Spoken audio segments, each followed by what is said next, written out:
जय भीम, जय भारत, जय संविधान, जय मंडल, जय जोहार। आज का ये विशेष सत्र जो है आप सब लोगों से 21 तारीख में जो स्थापना दिवस हम लोग इस बार ताल कटोरा स्टेडियम में मना रहे हैं, उसके लिए बात करने के लिए। तो अपनी बात को शुरू करने से पहले बहुजन समाज में जन्मे सभी संतों, गुरुओं, महापुरुषों को नमन करता हूं और नमन करता हूं उन नायिकाओं को, उन वीरांगनाओं को जिन्होंने समय समय पे उन महापुरुषों का साथ दिया या अपने स्तर पे महापुरुषों के आंदोलन को आगे बढ़ाने का काम किया। महापुरुषों का आंदोलन यानी कि इस देश में गैर बराबरी पे आधारित व्यवस्था को परिवर्तित कर समतामूलक समाज की स्थापना। समता, समानता, बंधुत्व, भाईचारा,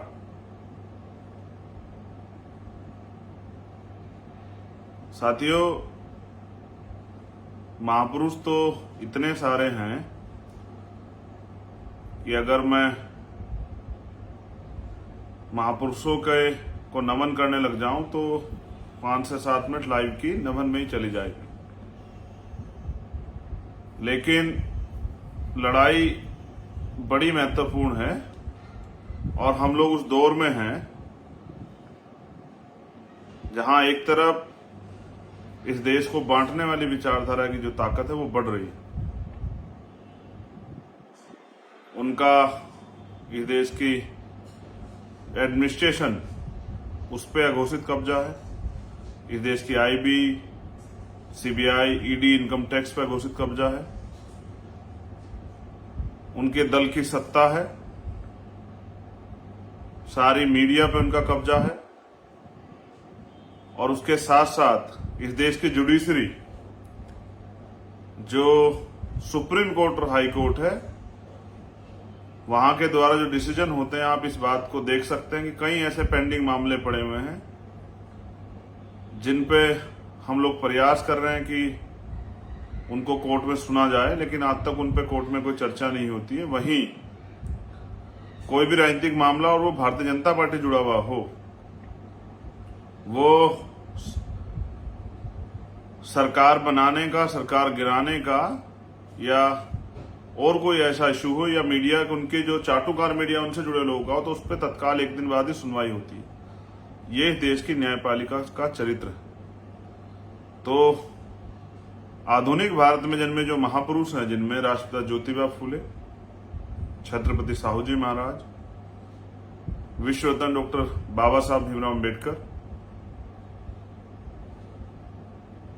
पेरियार रामासामी नायकर, पेरियार लल्लई यादव, बाबू जगदेव प्रसाद कुशवाहा, जननायक कपूरी ठाकुर, सर छोटू राम,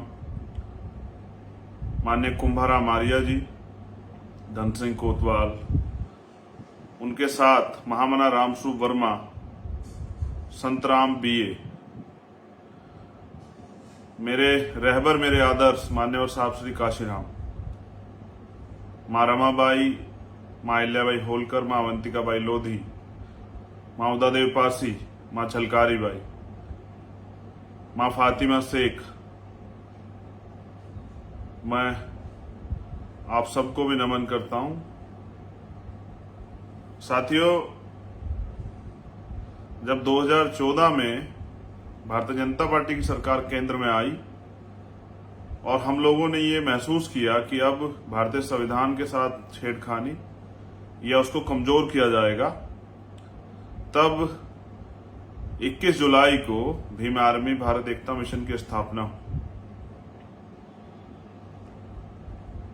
पिछले 7 सालों के संघर्ष में, जो 7 साल का समय पूरा होने जा रहा है,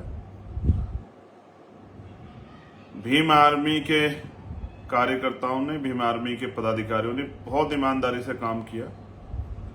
मैं जब उनके कार्य को देखता हूं तो पूरे देश में हजारों आंदोलन, हजारों से ज्यादा मुकदमे, कई कई बार जेल, और कोई ऐसा आंदोलन नहीं है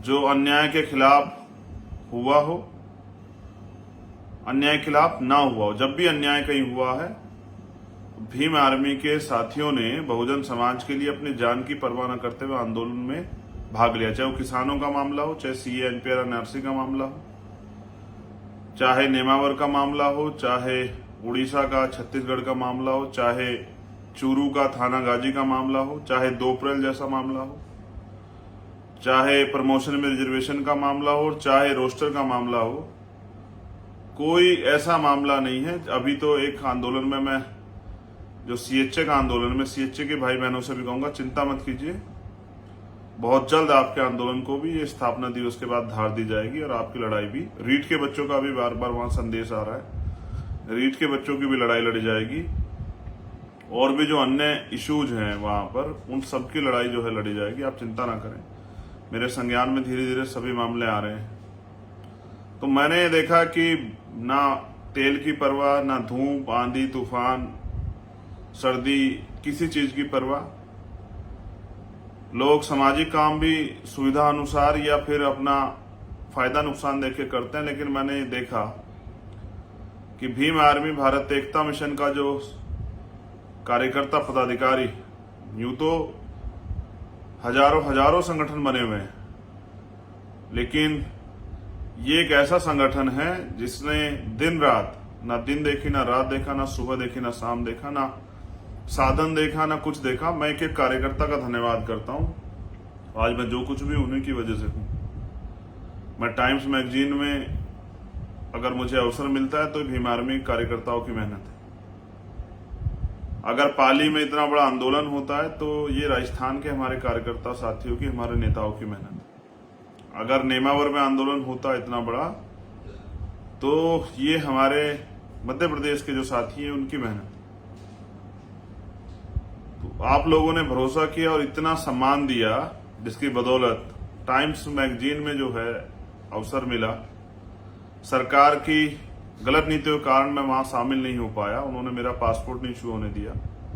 अगर पासपोर्ट इशू कर देती सरकार, पासपोर्ट न इशू कारण मैं विदेश नहीं जा पाया। अगर पासपोर्ट इशू हो जाता तो मैं अंतर्राष्ट्रीय पटल पे यहाँ के शोषित वर्ग के लोगों के साथ जो हो रहा है, जो आज भी अन्य अत्याचार, रेप, हत्या, जुल्म जाती हो रही है, मैं उस पर अपनी बात जरूर रखता। लेकिन ऐसा किन्हीं कारणों की वजह से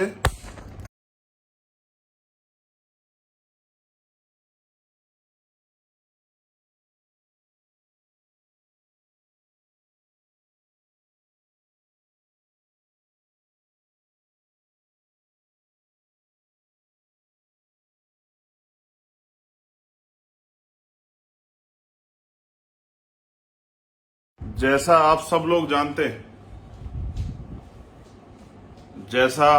लोग जानते हैं, कभी भीम आर्मी के कार्यकर्ताओं ने किसी भी सरकार या मुसीबत के सामने घुटने नहीं टेके।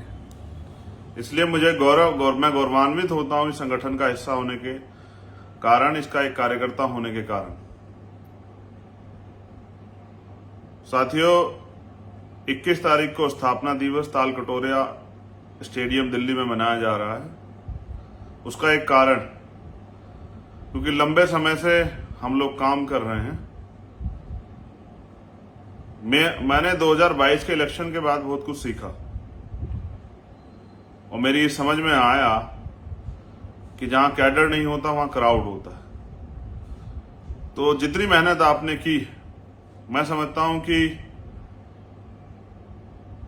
अगर ये मेहनत हमने मैनेजमेंट के थ्रू आंदोलन को रास्ता जो है कैडराइज रास्ते के थ्रू हमने अगर की होती तो शायद आज हमारा संगठन, जो भारत का सबसे बड़ा बहुजन समाज का संगठन है, उसकी ताकत कई गुना बढ़ गई होती। तो इसलिए क्योंकि किसी भी संगठन को आगे बढ़ाने के लिए मैनेजमेंट की जरूरत होती है, संविधान की गाइडलाइन की जरूरत होती है। तो इस बार 21 तारीख को भीम आर्मी भारत एकता मिशन का संविधान, उसकी गाइडलाइन, जिसमें किस तरह से काम करना है और किस तरह से अपने आंदोलन को समयबद्ध प्रोग्राम के को तय करके निश्चित समय के अंदर पूरा करना है, क्योंकि आपकी लगन जो है वो बहुत ताकतवर है, आप लगनशील हैं और आप जब किसी कार्य को ठान लेते हैं तो उसको करके दिखाते हैं। तो काफी चीजें जो है, जिस तरह से अभी आपने स्टेटमेंट एक पढ़ा होगा कि संघ ने भी जो है तैयारी की है भीम आर्मी भारत एकता मिशन को खत्म करने की, कमजोर करने की, और वो लगातार साजिशें भी कर रहे हैं। उनका जो ब्राह्मणवादी मीडिया है उसको भी आपने देखा किस तरह से वो भीम आर्मी को लगातार बदनाम करने का काम करता है। इन सब साजिशों का भी मुंह तोड़ जवाब देने के लिए, अपने संगठन को धार देने के लिए, भीम आर्मी का जो कार्य है उसको मजबूती देने के लिए यह स्थापना दिवस का प्रोग्राम जो है वो पूरे देश की टीम को, जो पदाधिकारी, उनको इकट्ठा करके, और जो साथी, जो समर्पित साथी जो आएंगे, उनके सामने जो है किस तरह से अब आंदोलन को चलाना है, ये सारी रूपरेखा रखी जाएगी। तो भीम आर्मी का संविधान जो है वो और गाइडलाइन वो लागू होंगी राष्ट्रीय अध्यक्ष से लेके अंतिम कार्यकर्ता तक।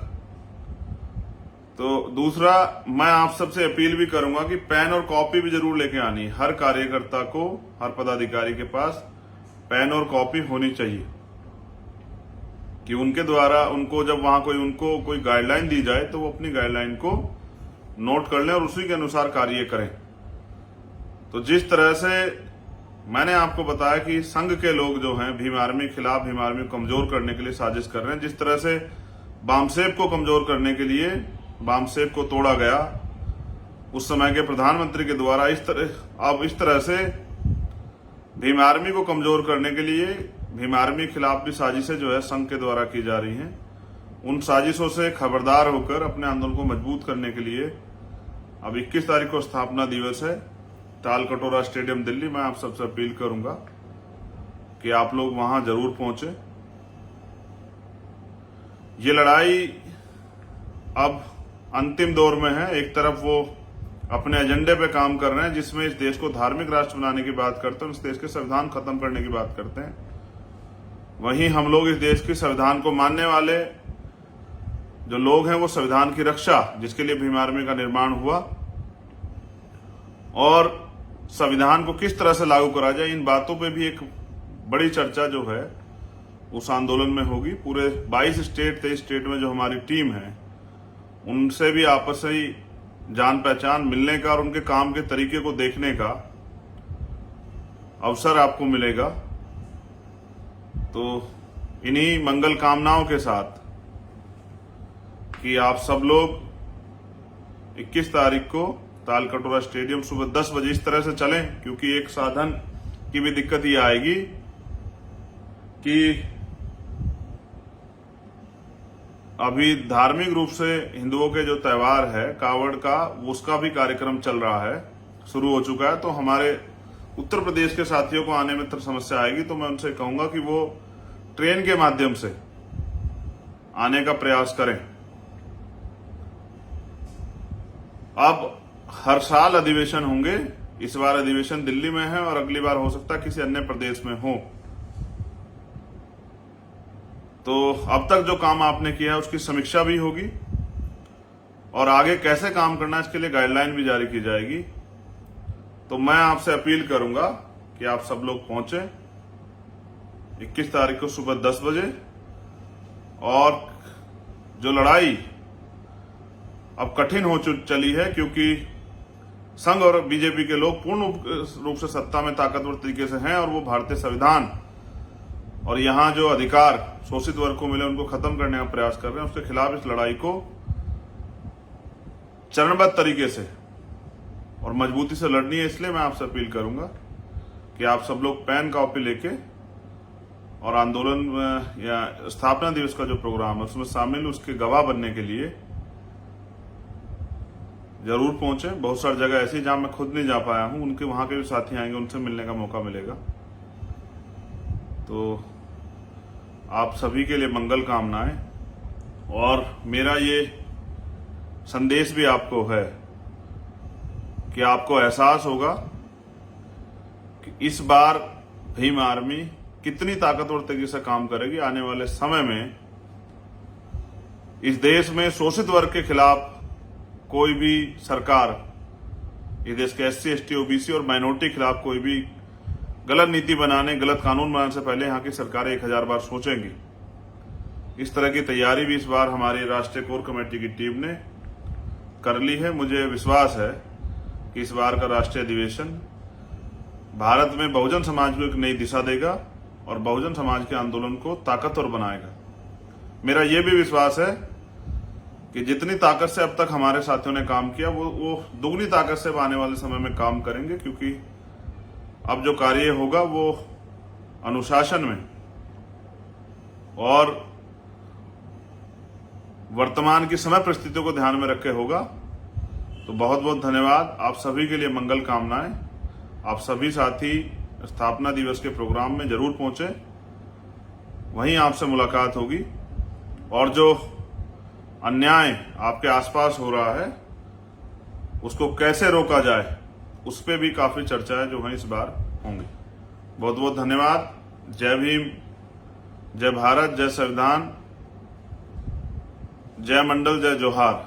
आप सभी कार्यकर्ताओं के लिए और बहुजन समाज के सभी साथियों के लिए बहुत बहुत मंगल कामना।